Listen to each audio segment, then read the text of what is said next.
ਇਸ ਕੰਮ ਤੋਂ ਜੀ ਜਿੰਨਾ ਕੁਝ ਵੀ ਮੈਂ ਕਹਿ ਲਵਾਂ ਕਿ ਇੰਨਾ ਮੈਂ ਹਾਸਲ ਕੀਤਾ ਉਨਾ ਹੀ ਇਹਦੇ ਮੁਤਾਬਕ ਕਿਹਾ ਜਾ ਸਕਦਾ ਹੈ, ਕਿਉਂਕਿ ਦੋ ਮੱਝਾਂ ਸਨ। ਹੁਣ ਤੁਸੀਂ ਵੇਖ ਸਕਦੇ ਹੋ 45 46 ਇਹ ਜਿਹੜੀ ਮੈਂ ਜਗ੍ਹਾ ਤੇ ਖਲੋਤਾ ਹੋਇਆ ਵੀ ਮੇਰੀ ਆਪਣੀ ਹੈ, ਨਾਲ ਜਿਹੜੀਆਂ ਹਵੇਲੀਆਂ ਨੇ ਉਹ ਵੀ ਮੇਰੀਆਂ ਆਪਣੀਆਂ ਨੇ, ਤੇ ਉਹ ਸਾਰੀਆਂ ਅੱਲਾ ਦੀ ਬਰਕਤ ਦੇ ਨਾਲ ਇਹਨਾਂ ਤੋਂ ਹੀ ਕਮਾਈਆਂ ਨੇ, ਤੇ ਘਰ ਦਾ ਜਿਹੜਾ ਖਰਚਾ ਵਗੈਰਾ ਹੈ ਉਹ ਵੀ ਬਿਲਕੁਲ ਇਹੋ ਹੀ ਚਲਾ ਰਹੀਆਂ ਨੇ। ਮਾਸ਼ਾਅੱਲਾ। ਯਾਨੀ ਕਿ ਤੁਸੀਂ ਇਹ ਜਿਹੜੀ ਜਗ੍ਹਾ ਖਰੀਦੀ ਹੈ, ਤੁਸੀਂ ਇਹ ਮੱਝਾਂ ਤੋਂ ਕਿੰਨੇ ਮਰਲੇ ਇੱਥੇ ਲਾਹੌਰ ਸ਼ਹਿਰ ਦੇ ਅੰਦਰ ਜਗ੍ਹਾ ਲਈ ਹੈ? ਮੇਰੇ ਕੋਲ ਇਸ ਟਾਈਮ 1 ਕਿੱਲਾ ਤੇ 6 ਮਰਲੇ जगह है। अस्सलाम वालेकुम। वालेकुम अस्सलाम। प्यारे भाई आपका नाम? मोहसिन रजा। मोहसिन साहब ਇਹ ਕਿਹੜਾ ਇਲਾਕਾ ਹੈ? ਇਹ ਲਾਹੌਰ ਡਬਲ ਸੜਕਾਂ। ਸਰ ਤੁਸੀਂ ਕਿੰਨੇ ਅਰਸੇ ਤੋਂ ਮੱਝਾਂ ਦਾ ਕਾਰੋਬਾਰ ਕਰਦੇ ਹੋ ਪਏ? ਤਕਰੀਬਨ ਮੈਨੂੰ 20-21 ਸਾਲ ਹੋ ਗਏ ਨੇ। ਮੈਂ ਚੌਥੀ ਚ ਪੜ੍ਹਨਾ ਸੀ ਜਦੋਂ ਦਾ ਮੈਂ ਇਸ ਕਾਰੋਬਾਰ ਚ ਵੜਿਆ ਹਾਂ। ਪਹਿਲੇ ਮੇਰੇ ਵਾਲਿਦ ਸਾਹਿਬ ਕੋਲ ਸਨ, ਦਾਦਾ ਜੀ ਨੇ ਵੀ ਰੱਖੀ ਹੋਈ ਸਨ, ਉਹਨਾਂ ਤੋਂ ਵਾਲਿਦ ਸਾਹਿਬ ਕੋਲ ਆ ਗਿਆ। ਵਾਲਿਦ ਸਾਹਿਬ ਮੇਰੇ ਲਾਹੌਰ ਸ਼ਹਿਰ ਦੇ ਵਿੱਚ ਤਕਰੀਬਨ ਅੱਜ ਤੋਂ ਕੋਈ 40 ਸਾਲ ਪਹਿਲੇ 2 ਮੱਝਾਂ ਲੈ ਕੇ ਆਏ ਸਨ, ਤੇ ਉਸ ਤੋਂ ਬਾਅਦ ਮਾਸ਼ਾਅੱਲਾ ਕਾਰੋਬਾਰ ਨੇ ਤਰੱਕੀ ਕੀਤੀ, ਤੇ ਇਹ ਹੁਣ ਤੁਹਾਡੇ ਸਾਹਮਣੇ ਸਾਰੀਆਂ ਬਣਾਈਆਂ ਹੋਈਆਂ ਨੇ। ਮਾਸ਼ਾਅੱਲਾ ਪਾਕ ਨੇ ਕਰਮ ਕੀਤਾ ਹੈ ਜੀ। ਸਰ ਇਸ ਟਾਈਮ ਰੌਣਕ ਲੱਗੀ ਹੈ। ਇਸ ਟਾਈਮ ਤੁਹਾਡੇ ਕੋਲ ਟੋਟਲ ਕਿੰਨੇ ਜਾਨਵਰ ਨੇ? ਮੇਰੇ ਕੋਲ ਵੱਡੇ 46 ਜਾਨਵਰ ਨੇ। 45 ਮਾਸ਼ਾਅੱਲਾ। ਯਾਨੀ ਕਿ ਉਹ ਜਿਹੜਾ ਤੁਸੀਂ 2 ਮੱਝਾਂ ਤੋਂ ਇਹ ਕੰਮ ਸ਼ੁਰੂ ਕੀਤਾ ਸੀ, ਹਾਂਜੀ, ਉਹਨਾਂ ਚੋਂ ਅੱਲਾਹ ਪਾਕ ਨੇ ਇਜ਼ਾਫਾ ਕੀਤਾ ਤੇ ਇਸ ਟਾਈਮ ਟੋਟਲ 46 ਤੁਹਾਡੇ ਕੋਲ ਮੱਝਾਂ ਨੇ। ਬਿਲਕੁਲ। ਤੁਸੀਂ ਸਰ ਆਪਣੇ ਤਜਰਬੇ ਦੇ ਮੁਤਲਕ ਦੱਸੋ, ਤੁਸੀਂ ਇਹ ਕੰਮ ਤੋਂ ਕੀ ਹਾਸਲ ਕੀਤਾ ਹੈ? ਇਸ ਕੰਮ ਤੋਂ ਜੀ ਜਿੰਨਾ ਕੁਝ ਵੀ ਮੈਂ ਕਹਿ ਲਵਾਂ ਕਿ ਇੰਨਾ ਮੈਂ ਹਾਸਲ ਕੀਤਾ ਉਨਾ ਹੀ ਇਹਦੇ ਮੁਤਾਬਕ ਕਿਹਾ ਜਾ ਸਕਦਾ ਹੈ, ਕਿਉਂਕਿ 2 ਮੱਝਾਂ ਸਨ। ਹੁਣ ਤੁਸੀਂ ਵੇਖ ਸਕਦੇ ਹੋ 45 46 ਇਹ ਜਿਹੜੀ ਮੈਂ ਜਗ੍ਹਾ ਤੇ ਖਲੋਤਾ ਹੋਇਆ ਵੀ ਮੇਰੀ ਆਪਣੀ ਹੈ, ਨਾਲ ਜਿਹੜੀਆਂ ਹਵੇਲੀਆਂ ਨੇ ਉਹ ਵੀ ਮੇਰੀਆਂ ਆਪਣੀਆਂ ਨੇ, ਤੇ ਉਹ ਸਾਰੀਆਂ ਅੱਲਾ ਦੀ ਬਰਕਤ ਦੇ ਨਾਲ ਇਹਨਾਂ ਤੋਂ ਹੀ ਕਮਾਈਆਂ ਨੇ, ਤੇ ਘਰ ਦਾ ਜਿਹੜਾ ਖਰਚਾ ਵਗੈਰਾ ਹੈ ਉਹ ਵੀ ਬਿਲਕੁਲ ਇਹੋ ਹੀ ਚਲਾ ਰਹੀਆਂ ਨੇ। ਮਾਸ਼ਾਅੱਲਾ। ਯਾਨੀ ਕਿ ਤੁਸੀਂ ਇਹ ਜਿਹੜੀ ਜਗ੍ਹਾ ਖਰੀਦੀ ਹੈ, ਤੁਸੀਂ ਇਹ ਮੱਝਾਂ ਤੋਂ ਕਿੰਨੇ ਮਰਲੇ ਇੱਥੇ ਲਾਹੌਰ ਸ਼ਹਿਰ ਦੇ ਅੰਦਰ ਜਗ੍ਹਾ ਲਈ ਹੈ? ਮੇਰੇ ਕੋਲ ਇਸ ਟਾਈਮ 1 ਕਿੱਲਾ ਤੇ 6 ਮਰਲੇ ਜਗ੍ਹਾ ਹੈਗੀ। ਇਹ ਜਿਹੜੀ ਇਹਨਾਂ ਤੋਂ ਖਰੀਦੀ ਹੈ? ਇਹਨਾਂ ਤੋਂ ਖਰੀਦੀ। ਇਹ ਅੰਦਰੂਨ ਸ਼ਹਿਰ? ਹਾਂਜੀ, ਅੰਦਰੂਨ ਸ਼ਹਿਰ। ਮਾਸ਼ਾਅੱਲਾ। ਜਿਹੜੀ ਸਰ ਤੁਸੀਂ ਮੱਝਾਂ ਦੀ ਨਸਲ ਰੱਖੀ ਹੈ, ਕਿਹੜੀ ਕਿਹੜੀ ਨਸਲ ਦੀਆਂ ਮੱਝਾਂ ਮੌਜੂਦ ਨੇ? ਮੇਰੇ ਕੋਲ ਟੋਟਲ ਨੀਲੀ ਰਾਵੀ ਦੀਆਂ ਮੱਝਾਂ ਮੌਜੂਦ ਨੇ। ਸਾਰੀ ਦੀਆਂ ਸਾਰੀਆਂ? ਸਾਰੀ ਦੀਆਂ ਸਾਰੀਆਂ। ਜਿਹੜੀ ਨੀਲੀ ਰਾਵੀ ਦੀ ਮੈਂ ਵੇ ਉਹਦੀ ਕੋਈ ਪਹਿਚਾਨ, ਕੋਈ ਖੂਬੀ?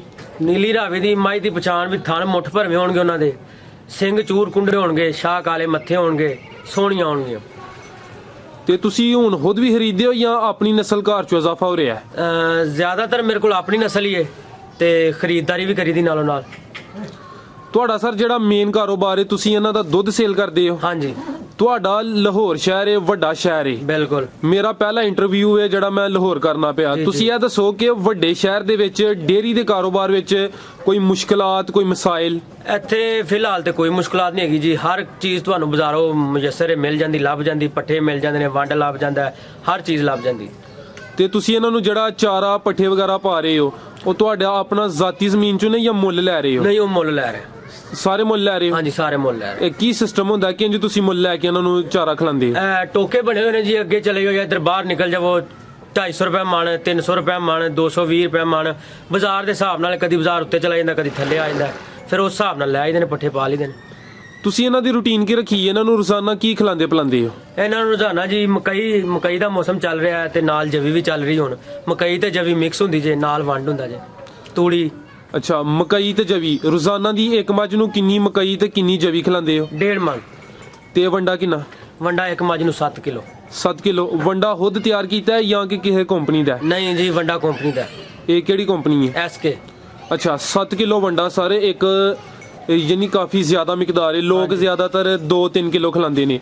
ਇੰਨਾ ਜ਼ਿਆਦਾ ਵੰਡਾ ਖਿਲਾਉਣ ਦਾ ਕੀ ਕੋਈ ਖਾਸ ਫਾਇਦਾ ਹੈ? ਜਿੰਨੀ ਤੁਸੀਂ ਇਸ ਜਾਨਵਰ ਦੀ ਸੇਵਾ ਕਰੋਗੇ ਉਹਨਾਂ ਤੁਹਾਨੂੰ ਵੀ ਖੁਸ਼ ਰੱਖੇਗਾ। ਜੋ ਪਾਓਗੇ ਉਹੀ ਲਵੋਗੇ। ਥੋੜਾ ਵੰਡਾ ਪਾਓਗੇ ਤਾਂ ਥੋੜਾ ਦੁੱਧ ਦੇਣਗੇ, ਜ਼ਿਆਦਾ ਵੰਡਾ ਪਾਓਗੇ ਜ਼ਿਆਦਾ ਦੁੱਧ ਦੇਣਗੇ। ਠੀਕ ਹੈ, ਯਾਨੀ ਜੋ ਪਾਣਾ ਹੈ ਉਹੀ ਲੈਣਾ ਹੈ? ਉਹੀ ਲੈਣਾ ਹੈ। ਨਾ ਤੇ ਤੁਹਾਡਾ ਸਰ ਸਬਜ਼ ਚਾਰਾ ਘਰ ਦਾ ਹੈ, ਤੁਸੀਂ ਹਰ ਇੱਕ ਚੀਜ਼ ਬਾਜ਼ਾਰੋਂ ਲੈ ਕੇ ਇਹਨਾਂ ਨੂੰ ਖਿਲਾ ਰਹੇ ਹੋ।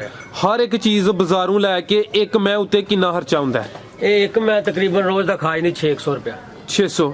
ਯਾਨੀ ਕਿ ਸਭ ਕੁਝ ਬਾਜ਼ਾਰੋਂ ਲਿਆਈਏ? ਸਭ ਕੁਝ ਬਾਜ਼ਾਰੋਂ ਲਿਆਈਏ। ਜਿਹੜੀ ਮੈਂ 600 ਖਾਂਦੀ ਏ ਉਹ ਤੁਹਾਨੂੰ ਕੀ ਦੇਈ ਜਾਂਦੀ ਹੈ? ਉਹ ਤਕਰੀਬਨ 300-400 ਮੈਨੂੰ ਵੀ ਛੱਡ ਜਾਂਦੀ। 300-400 ਬਚਤ ਹੋ ਜਾਂਦੀ? ਬਚਤ ਹੋ ਜਾਂਦੀ। ਠੀਕ ਹੈ, ਮਾਸ਼ਾਅੱਲਾ। ਇਸ ਟਾਈਮ ਤੁਹਾਡੇ ਟੋਟਲ ਕਿੰਨੇ ਜਾਨਵਰ ਦੁੱਧ ਦੇ ਰਹੇ ਨੇ? ਮੇਰੇ ਇਸ ਟਾਈਮ ਟੋਟਲ 32 ਜਾਨਵਰ ਦੁੱਧ ਦੇ ਰਹੇ ਨੇ। ਇਹ 32 ਜਾਨਵਰਾਂ ਦਾ ਰੋਜ਼ਾਨਾ ਦਾ ਕਿੰਨਾ ਦੁੱਧ ਹੋ ਜਾਂਦਾ ਹੈ? ਇਹ ਮੇਰੇ ਕੋਲ ਹੋ ਜਾਂਦਾ ਤਕਰੀਬਨ 3.5 ਮਣ, 4 ਮਣ, 3.5 ਮਣ, 4 ਮਣ। ਇਹ 4 ਮਣ ਹੁੰਦਾ ਇੱਕ ਦਿਨ ਦਾ? ਹਾਂਜੀ। ਕੀ ਜਾਂ ਇੱਕ ਵਕਤ ਦਾ? ਇੱਕ ਦਿਨ ਦਾ, ਸਵੇਰ ਦਾ ਸ਼ਾਮ ਦਾ। 100 ਕੋਈ 50-60 ਕਿਲੋ ਰੋਜ਼ਾਨਾ ਦਾ ਦੁੱਧ ਹੈ ਇਹ 32 ਜਾਨਵਰਾਂ ਤੋਂ। ਹਾਂਜੀ। ਤੇ ਇਹ ਜਿਹੜੇ 32 ਜਾਨਵਰ ਨੇ ਇਹ ਸਾਰੇ ਫਰੈਸ਼ ਨੇ ਜਾਂ ਕਿ ਇਹਨਾਂ ਨੂੰ ਸੂਇਆਂ ਦੇਰ ਹੋ ਗਈ ਹੈ? ਕੋਈ ਫਰੈਸ਼ ਨੇ, ਕੋਈਆਂ ਨੂੰ 2-3 ਮਹੀਨੇ ਹੋ ਗਏ ਨੇ, ਕਈਆਂ ਨੂੰ 4 ਮਹੀਨੇ ਹੋ ਗਏ ਨੇ। ਠੀਕ ਹੈ। ਤੇ ਤੁਸੀਂ ਇਹ ਕੰਮ ਤੋਂ ਮੁਤਮਿਨ ਹੋ? ਬਿਲਕੁਲ ਜੀ, ਅੱਲਾਹ ਪਾਕ ਦਾ ਬੜਾ ਸ਼ੁਕਰ ਇਹਦੇ 'ਚ। ਠੀਕ ਹੈ। ਅੱਗੋਂ ਕੀ ਤੁਹਾਡਾ ਕੋਈ ਪਲਾਨ ਹੈ ਇਹ ਕੰਮ ਨੂੰ ਵਧਾਓ ਦੇ ਜਾਂ ਘਟਾਓ ਦੇ? ਫਿਲਹਾਲ ਤੇ ਵੱਧ ਹੀ ਰਿਹਾ, ਘਟਣ ਵਾਲਾ ਤਾਂ ਕੋਈ ਚਾਂਸ ਨਹੀਂ ਹੈਗਾ, ਕਿਉਂਕਿ ਜਿਹੜੀ ਕਾਰੋਬਾਰ 'ਚ ਤੁਹਾਨੂੰ ਐਡਾ ਫਾਇਦਾ ਹੋ ਰਿਹਾ ਉਹਨੂੰ ਘਟਾਉਣਾ ਤੇ ਬੇਵਕੂਫੀ, ਉਹਨੂੰ ਮਜ਼ੀਦ ਵਧਾਉਣਾ ਚਾਹੀਦਾ ਹੈ। ਅੱਛਾ, ਤੁਹਾਡਾ ਮਾਸ਼ਾਅੱਲਾ ਰੋਜ਼ਾਨਾ ਦਾ 4 ਮਣ ਦੁੱਧ ਹੋ ਰਿਹਾ ਹੈ। ਦੁੱਧ ਦਾ ਇੱਥੇ ਲਾਹੌਰ ਦੇ ਸਿਟੀ ਦੇ ਅੰਦਰ ਕੀ ਰੇਟ ਹੈ? 120 ਰੁਪਏ, 110 ਰੁਪਏ। ਇਹ ਤੇ ਦੁੱਧ ਖੁਦ ਸਪਲਾਈ ਕਰਦੇ ਹੋ ਜਾਂ ਕਿ ਦੁੱਧ ਹੀ ਮੈਂ ਖੁਦ ਸਪਲਾਈ ਕਰਨਾ, ਮੇਰਾ ਜ਼ਿਆਦਾਤਰ ਦੁੱਧ ਇੱਥੇ ਹੀ ਵਿਕ ਜਾਂਦਾ ਹੈ। ਇਹ ਮਹੱਲੇ ਵਾਲੇ ਆ ਕੇ ਲੈ ਜਾਂਦੇ ਨੇ, ਕਰੀਬ ਦੇ ਲੋਕ ਜਿਹੜੇ ਨੇ। 4 ਵਜੇ ਚਵਾਈ ਸ਼ੁਰੂ ਕਰ ਦਿੱਤੀ, 5 ਵਜੇ ਤੱਕ ਮੈਂ ਇੱਥੇ ਵੇਚ ਲੈਣਾ, ਜਿਹੜਾ ਬਚ ਜਾਂਦਾ ਅੱਗੇ ਉਹ ਮੈਂ ਗੁਲਸ਼ਨ ਰਾਵੀ ਘਰਾਂ 'ਚ ਦੇ ਆਣਾ ਨੂੰ। ਠੀਕ ਹੈ, ਯਾਨੀ ਕਿ ਤੁਸੀਂ ਦੁੱਧ ਵੀ ਖੁਦ ਸਪਲਾਈ ਕਰਦੇ ਹੋ? ਸਪਲਾਈ ਕਰਨਾ, ਇਹ ਵੀ ਤੁਹਾਡੇ ਫਾਰਮ ਦੀ ਇੱਕ ਕਾਮਯਾਬੀ ਦੀ ਵਜ੍ਹਾ ਹੈ। ਕਿਉਂਕਿ ਜਿੰਨਾ ਚਿਰ ਤੁਸੀਂ ਕੋਈ ਕਾਰੋਬਾਰ ਤੇ ਆਪ ਤਵੱਜਾ ਨਹੀਂ ਦਿਓਗੇ, ਕਿਸੇ ਦੇ ਕੰਮ ਛੱਡੋਗੇ, ਉਹ ਕੰਮ ਫਲੋਪ ਹੋਏਗਾ, ਬਿਹਤਰੀ ਤਰਫ ਨਹੀਂ ਜਾਏਗਾ। ਤੇ ਤੁਹਾਡੇ ਕੋਲ ਮਾਸ਼ਾਅੱਲਾ ਇਹ 46 ਜਾਨਵਰ ਨੇ ਜੀ। ਤੇ 46 ਜਾਨਵਰਾਂ ਨੂੰ ਤੁਸੀਂ ਕਿੰਨੇ ਬਾਈ ਸੰਭਾਲਦੇ ਹੋ? ਅਸੀਂ 2 ਭਾਈ। ਇਹ ਆਸਾਨੀ ਨਾਲ ਸੰਭਾਲ ਲੈਂਦੇ ਹੋ? ਬਿਲਕੁਲ ਆਸਾਨੀ ਨਾਲ। ਠੀਕ ਹੈ, ਯਾਨੀ ਕਿ ਤੁਸੀਂ 2 ਮੁਲਾਜ਼ਮ ਕੋਈ ਨਹੀਂ ਰੱਖਿਆ? ਮੁਲਾਜ਼ਮ ਕੋਈ ਨਹੀਂ ਰੱਖਿਆ। ਅੱਛਾ ਸਰ, ਤੁਸੀਂ ਮੁਖਤਲਿਫ 2-3 ਹਵੇਲੀਆਂ ਬਣਾਈਆਂ ਨੇ। ਹਾਂਜੀ। ਇਹ ਜਿੱਥੇ ਤੁਸੀਂ ਜਾਨਵਰ ਰੱਖਦੇ ਹੋ ਇਹਨਾਂ ਦਾ ਕੋਈ ਏਰੀਆ, ਯਾਨੀ ਕਿ ਕਿੰਨੇ ਏਰੀਏ ਵਿੱਚ ਤੁਸੀਂ ਇਹ ਰੱਖੀਆਂ ਨੇ? ਪਹਿਲਾਂ ਤਾਂ ਇੱਕੋ ਹੀ ਹਵੇਲੀ ਸੀ ਵੱਡੀ, ਫਿਰ ਉਹ ਵਿੱਚ ਘਰ ਬਣਾਉਣਾ ਪੈ ਗਿਆ ਮਜਬੂਰੀ ਦੀ ਵਜ੍ਹਾ ਤੋਂ, ਫਿਰ ਹਵੇਲੀਆਂ 3-4 ਸ਼ਿਫਟ ਕਰ ਲਈਆਂ ਨੇ, ਕਿਉਂਕਿ ਇੱਕ ਹਵੇਲੀ 'ਚ ਸਾਰੇ ਜਾਨਵਰ ਆ ਨਹੀਂ ਸਕਦੇ। ਇਸ ਵਜ੍ਹਾ ਤੋਂ ਇਹ ਜਗ੍ਹਾ ਸਾਰੀ ਮੇਰੀ ਸੀ, ਇੱਧਰ ਵੀ ਤੇ ਇੱਧਰ ਪਿੱਛੇ ਵੀ, ਤੇ ਫਿਰ ਉਹ ਪਾਰਟੀਸ਼ਨ ਕਰ ਦਿੱਤੀ ਇਹਨਾਂ ਦੀ। ਜਾਨਵਰਾਂ ਨੂੰ ਜ਼ਿਆਦਾਤਰ ਕਿਹੜੀ ਬਿਮਾਰੀ ਹੁੰਦੀ ਹੈ? ਜਾਨਵਰਾਂ ਨੂੰ ਜ਼ਿਆਦਾਤਰ ਟੈਂਪਰੇਚਰ ਡਾਊਨ ਤੇ ਘੱਟ, ਟੈਂਪਰੇਚਰ ਡਾਊਨ, ਹਾਈ ਤੇ ਲੋ। ਹਾਈ ਤੇ ਲੋ ਹੁੰਦਾ ਹੈ। ਜੀ। ਇਹਦੀ ਕੀ ਵਜ੍ਹਾ ਹੈ ਤੇ ਤੁਸੀਂ ਇਹਦਾ ਫਿਰ ਕੀ ਇਲਾਜ ਕਰਦੇ ਹੋ? ਇਹਦੇ ਜੀ ਟੀਕੇ ਹੁੰਦੇ ਨੇ 20-12, ਜਾਂ ਗੁੜ ਤੇ ਹਿੰਗ ਦੇ ਦਿਓ, ਥੋਮ ਗੰਡੇ ਦੇ ਦਿਓ, ਬਸ ਆਪਣੇ ਹਿਸਾਬ ਦੇ ਮੁਤਾਬਕ ਜਿਹਨੂੰ ਕੋਈ ਜਿਹੜੀ ਚੀਜ਼ ਬਿਹਤਰ ਲੱਗਦੀ ਉਹ ਦੇ ਲੈਂਦਾ। ਅਸੀਂ ਤੇ ਜ਼ਿਆਦਾਤਰ ਥੋਮ ਤੇ ਗੰਡੇ, ਅਦਰਕ ਤੇ ਹਿੰਗ ਲੈ ਕੇ ਦੇ ਦਿੰਦੇ ਹੁੰਦੇ। ਯਾਨੀ ਕਿ ਟੈਂਪਰੇਚਰ ਅਗਰ ਅਪ ਜਾਂ ਡਾਊਨ ਹੁੰਦਾ ਹੈ, ਹਾਂਜੀ। ਇਹ ਜਿਹੜੀਆਂ ਤੁਸੀਂ ਚੀਜ਼ਾਂ ਦਾ ਨਾਮ ਹੋ ਜਾਂਦਾ, ਫਿਰ ਹਿੰਗ ਦੇ ਦਿੱਤੀ ਜੀ, ਅਪ ਹੋ ਜਾਵੇ ਤੇ ਫਿਰ 20-12 ਦੇ ਇੰਜੈਕਸ਼ਨ ਲਾ ਦਿੰਦੇ ਨੇ। ਅੱਛਾ, ਇਸ ਤੋਂ ਇਲਾਵਾ ਹੋਰ ਕੋਈ ਮਿਰਚ ਮਸਾਲਾ ਜਿਹੜਾ ਤੁਸੀਂ ਆਮ ਰੂਟੀਨ ਵਿੱਚ ਇਹਨਾਂ ਨੂੰ ਖਿਲਾਉਂਦੇ ਹੋ? ਉਹ ਤੇ ਚੱਲਦਾ ਹੀ ਰਹਿੰਦਾ, ਮਿਰਚਾਂ, ਅਦਰਕ, ਗੰਡੇ, ਲਸਣ, ਉਹ ਕਾਲਾ ਨਮਕ, ਉਹ ਤੇ ਇੱਕ ਦਿਨ ਛੱਡ ਕੇ ਇੱਕ ਦਿਨ ਖਾ ਲਿਓ, ਉਹ ਚੱਲ ਰਿਹਾ ਇਹਨਾਂ ਦਾ। ਜਿਹੜੀ ਮੈਂ ਸੂਣ ਵਾਲੀ ਹੁੰਦੀ ਏ, ਡਿਲੀਵਰੀ ਦੇ ਕਰੀਬ ਹੁੰਦੀ ਏ, ਉਹਦੀ ਕੀ ਕੋਈ ਖਾਸ ਇਹਤਿਆਤ ਕਰਦੇ ਹੋ? ਉਹਨੂੰ ਕੀ ਖਿਲਾਉਂਦੇ ਪਿਲਾਉਂਦੇ ਹੋ? ਉਹਦੀ ਖਾਸ ਤੇ ਆਦਤ ਇਹ ਹੁੰਦੀ ਕਿ ਉਹਨੂੰ ਜ਼ਿਆਦਾ ਰਜਾਈਦਾ ਨਹੀਂ ਹੁੰਦਾ, ਜ਼ਿਆਦਾ ਚੀਜ਼ਾਂ ਨਹੀਂ ਖਿਲਾਈ ਦੀਆਂ ਹੁੰਦੀਆਂ। ਤੇਲ ਦੇਈਦਾ, ਦੇਸੀ ਘਿਓ ਦੇ ਲਓ, ਘਿਓ ਮੱਖਣ ਦੇ ਲਵੋ। ਉਹ ਤਕਰੀਬਨ ਜਦੋਂ 2 ਮਹੀਨੇ ਹੁੰਦੇ ਰਹਿੰਦੇ ਹੁੰਦੇ ਨੇ ਨਾ, ਤੇ ਉਦੋਂ ਉਹਨੂੰ ਦੇਣਾ ਸ਼ੁਰੂ ਕਰ ਦਈਦਾ।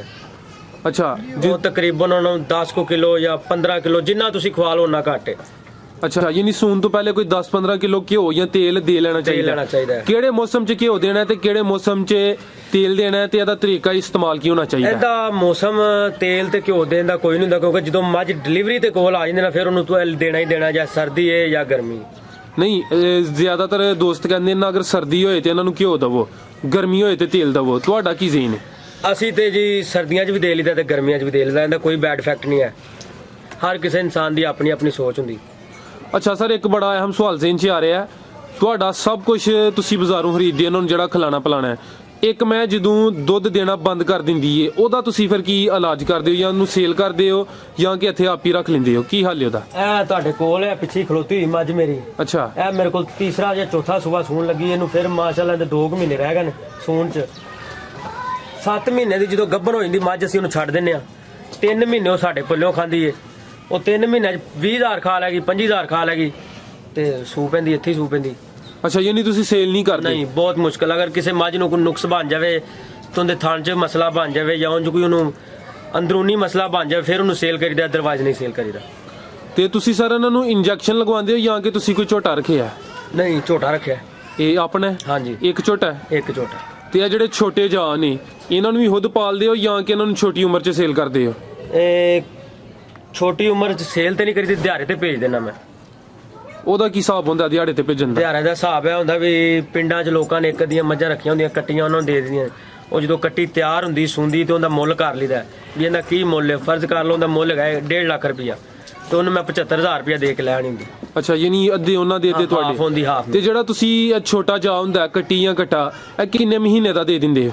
ਤਕਰੀਬਨ 1.5 ਸਾਲ ਦਾ। 1.5 ਸਾਲ ਦਾ। ਅੱਛਾ, ਤੇ ਉਹ ਜਿਹੜਾ 1.5 ਸਾਲ ਦਾ ਹੁੰਦਾ ਉਹਦੀ ਤੁਸੀਂ ਪਹਿਲੇ ਕੀਮਤ ਨਹੀਂ ਲਗਵਾਉਂਦੇ? ਨਹੀਂ, ਉਹ ਜ਼ਿਆਦਾ ਵੱਡਾ ਜਾਨਵਰ ਹੋਵੇ ਫਿਰ ਉਹਦੇ ਚੋਂ ਪੈਸੇ ਕੱਟਦੇ ਨੇ। ਜਦੋਂ ਜਾਨਵਰ ਚਲਾ ਜਾਂਦਾ 30-35 ਹਜ਼ਾਰ ਤੋਂ ਉੱਤੇ 2 ਸਾਲ ਤੋਂ ਉੱਤੇ ਜਾਨਵਰ ਚਲਾ ਜਾਵੇ ਫਿਰ ਉਹਦੇ ਪੈਸੇ ਦੱਸਦੇ ਨੇ ਵੀ ਹਾਂ ਵੀ ਇਹਦੀ ਮੈਂ ਮੂਲੀ ਕੱਢਣੀ। ਮੂਲੀ ਸਮਝਦੇ ਹੋ ਵੀ ਜਦੋਂ ਮੁੱਲ ਲਾ ਲਿਆ ਵੀ ਆ ਜਿਵੇਂ ਫਰਜ਼ ਕਰੋ ਖਲੋਤਾ ਹੈ 5000 ਦਾ ਜੀ। ਤੇ ਉਹ ਮੈਂ ਜਦੋਂ 1.5 ਲੱਖ ਮੁੱਲ ਨਿਕਲਣਾ ਉਹਦੇ ਚੋਂ ਮੈਂ ਆਪਣਾ 5 ਕੱਢ ਲੈਣਾ, ਬਕਾਇਆ ਇੱਕ 45 ਬਚੇਗਾ ਉਹਦਾ ਹਾਫ ਕਰਾਂਗਾ। ਠੀਕ ਹੈ, ਮਾਸ਼ਾਅੱਲਾ ਕਾਫੀ ਕੀਮਤੀ ਗੱਲਾਂ ਦੱਸੀਆਂ ਨੇ। ਤੁਸੀਂ ਆਪਣੇ ਕੰਮ ਤੋਂ ਕੀ ਸਿੱਖਿਆ ਹੈ? ਅੱਜ ਕੱਲ੍ਹ ਦੇ ਜਿਹੜੇ ਨੌਜਵਾਨ ਨੇ ਉਹਨਾਂ ਨੂੰ ਤੁਸੀਂ ਕੀ ਮਸ਼ਵਰਾ ਦਵੋਗੇ? ਅੱਜ ਕੱਲ ਦੇ ਨੌਜਵਾਨਾਂ ਨੂੰ ਮਸ਼ਵਰਾ ਇਹੋ ਹੀ ਜੀ, ਹਰ ਬੰਦਾ ਅੱਜ ਕੱਲ ਜੈਸਾ ਦੌਰ ਚੱਲ ਰਿਹਾ, ਭੈੜੇ ਹਾਲਾਤ ਚੱਲ ਰਹੇ ਨੇ, ਬੁਰੇ ਕੰਮਾਂ ਤੇ ਲੱਗੇ ਹੋਏ ਨੇ। ਇਸ ਕੰਮ ਵਿੱਚ ਮਿਹਨਤ ਵੀ ਬੜੀ ਹੈ, ਵਰਜ਼ਿਸ਼ ਵੀ ਇਨਸਾਨ ਦੇ ਜਿਸਮ ਵੀ ਸੈੱਟ ਰਹਿੰਦਾ ਹੈ। ਮੇਰਾ ਤੇ ਇਹੋ ਹੀ ਮਸ਼ਵਰਾ, ਹੁਣ ਤਾਂ ਤੁਸੀਂ ਵੇਖ ਲਓ ਕਿ ਵੱਡੀਆਂ ਇੰਡਸਟਰੀਲਿਸਟ ਜਿਹੜੇ ਲੋਕ ਨੇ ਉਹ ਵੀ ਡੇਅਰੀ ਫਾਰਮਿੰਗ ਦੀ ਤਰਫ ਆਈ ਜਾ ਰਹੇ ਨੇ। ਆਖਿਰਕਾਰ ਇਸ ਚੀਜ਼ 'ਚ ਕੁਝ ਚੀਜ਼ ਬਚ ਰਹੀ ਉਹਨਾਂ ਨੂੰ ਤਾਂ ਡੇਅਰੀ ਫਾਰਮਿੰਗ ਦੀ ਤਰਫ ਆ ਰਹੇ ਨੇ। ਠੀਕ ਹੈ, ਜ਼ਬਰਦਸਤ ਹੈ। ਯਾਨੀ ਕਿ ਤੁਸੀਂ ਆ ਕੰਮ ਤੋਂ ਮੁਤਮਿਨ ਹੋ ਤੇ ਨੌਜਵਾਨਾਂ ਨੂੰ ਇਹ ਮਸ਼ਵਰਾ ਹੈ ਕਿ ਉਹ ਕੰਮ ਕਰ ਸਕਦੇ ਨੇ। ਮਿਹਨਤ ਹੈ ਵੀ, ਬਿਲਕੁਲ ਕਰ ਸਕਦੇ। ਤੁਹਾਡੇ ਮਿਹਨਤ ਇਹਦੇ 'ਚ ਵੀ ਇੰਨੀ ਜ਼ਿਆਦਾ ਨਹੀਂ ਹੈ, 2 ਘੰਟੇ ਸਵੇਰ ਮਿਹਨਤ ਤੇ 2 ਘੰਟੇ ਸ਼ਾਮ ਮਿਹਨਤ। ਤੁਹਾਡੇ ਫਾਰਮ ਤੇ ਜਿਹੜੀ ਸਭ ਤੋਂ ਚੰਗੀ ਮੈਮ ਹੈ ਉਹ ਰੋਜ਼ਾਨਾ ਦਾ ਜ਼ਿਆਦਾ ਤੋਂ ਜ਼ਿਆਦਾ ਕਿੰਨਾ ਦੁੱਧ ਦੇ ਰਹੀ ਹੈ? 12 ਕਿਲੋ। ਇਹ ਸੂਈਆਂ ਕਿੰਨੀ ਦੇਰ ਹੋ ਗਈ ਉਹਨੂੰ ਸੂਈਆਂ ਨੂੰ ਤਕਰੀਬਨ 2 ਮਹੀਨੇ ਹੋ ਗਏ। ਇਸ ਟਾਈਮ ਇੱਥੇ ਮੌਜੂਦ ਹੈ? ਇਸ ਟਾਈਮ ਇੱਥੇ ਮੌਜੂਦ। ਅੱਛਾ ਭਾਈ, ਜਿਹੜੀ ਤੁਹਾਡੀ ਸਭ ਤੋਂ ਅੱਛੀ ਮੈਮ ਹੈ ਜਿਹੜੀ ਸਾਹਮਣੇ ਨਜ਼ਰ ਆ ਰਹੀ ਹੈ ਇਹ ਲਈ? ਇਹ ਪਹਿਲਣ ਝੋਟੀ ਹੈ ਤੇ ਮੇਰੀ ਘਰ ਦੀ ਦਿਹਾੜੇ ਤੇ ਵਡਾ ਕੇ ਲਿਆਂਦੀ ਹੈ। ਅੱਛਾ। ਇਹਨੂੰ ਤਕਰੀਬਨ ਸੂਏ ਨੂੰ 1.5-2 ਮਹੀਨੇ ਹੋ ਗਏ ਨੇ ਤੇ ਇਹ ਇਸ ਟਾਈਮ 12 ਕਿਲੋ ਦੁੱਧ ਦੇ ਰਹੀ ਹੈ। ਇਹ ਨਸਲ ਕਿਹੜੀ ਹੈ ਦੀ? ਇਹ ਨੀਲੀ ਨਸਲ ਹੈ, ਰਾਵੀ, ਨੀਲੀ ਰਾਵੀ। ਠੀਕ ਹੈ, ਮਾਸ਼ਾਅੱਲਾ ਆਪਣੇ ਘਰ ਦੀ ਹੈ। ਬਿਲਕੁਲ ਘਰ ਦੀ ਹੈ। ਤੇ ਸਰ ਸੁਣਨ ਚ ਆਇਆ ਕਿ ਪਹਿਲੇ ਸੂਏ ਮੱਝਾਂ ਦੁੱਧ ਕਮ ਦਿੰਦੀਆਂ ਨੇ, ਮਾਸ਼ਾਅੱਲਾ ਤੁਹਾਡੀ ਮੈਂ ਦੁੱਧ ਅੱਛਾ ਦੇ ਰਹੀ ਹੈ। ਤੁਸੀਂ ਕੀ ਪਹਿਲਾ ਸੂਆ ਹੀ ਸੂਈ ਹੋਈ ਹੈ। ਪਹਿਲਾ ਸੂਆ ਸੂਣ ਤੋਂ ਹਰ ਕਿਸੇ ਦੀ ਆਪਣੀ ਆਪਣੀ ਚੀਜ਼ ਖੁਰਾਕ, ਉਹ ਮੈਂ ਤੁਹਾਨੂੰ ਪਹਿਲੇ ਵੀ ਦੱਸਿਆ ਕਿ ਜੋ ਤੁਸੀਂ ਪਾਣਾ ਹੈ ਉਹੀ ਲੈਣਾ। ਤੁਸੀਂ ਹੁਣ 20 ਕਿਲੋ ਪੱਠੀ ਪਾਈ ਜਾਓ ਤੇ ਕਹੋਗੇ ਮੇਰੀ ਮੱਝ ਮਣ ਦੁੱਧ ਦੇ ਦੇਵੇ, ਉਹ ਥੋੜੀ ਹੁੰਦਾ। ਉਹ ਜਿਸ ਹਿਸਾਬ ਨਾਲ ਉਹਦੀ ਤੁਸੀਂ ਪਰਵਰਿਸ਼ ਕਰਨੀ ਉਸ ਹਿਸਾਬ ਨਾਲ ਹੀ ਉਹਨੇ ਦੁੱਧ ਦੇਣਾ। ਜੀ ਪਿਆਰੇ ਭਾਈ, ਬਹੁਤ ਸ਼ੁਕਰੀਆ, ਤੁਸੀਂ ਆਪਣਾ ਕੀਮਤੀ ਵਕਤ ਦਿੱਤਾ ਹੈ, ਬੜੀ ਅੱਛੀ ਗੁਫ਼ਤਗੂ ਕੀਤੀ ਹੈ। ਅੱਲਾ ਹਾਫਿਜ਼। ਅੱਲਾ ਹਾਫਿਜ਼।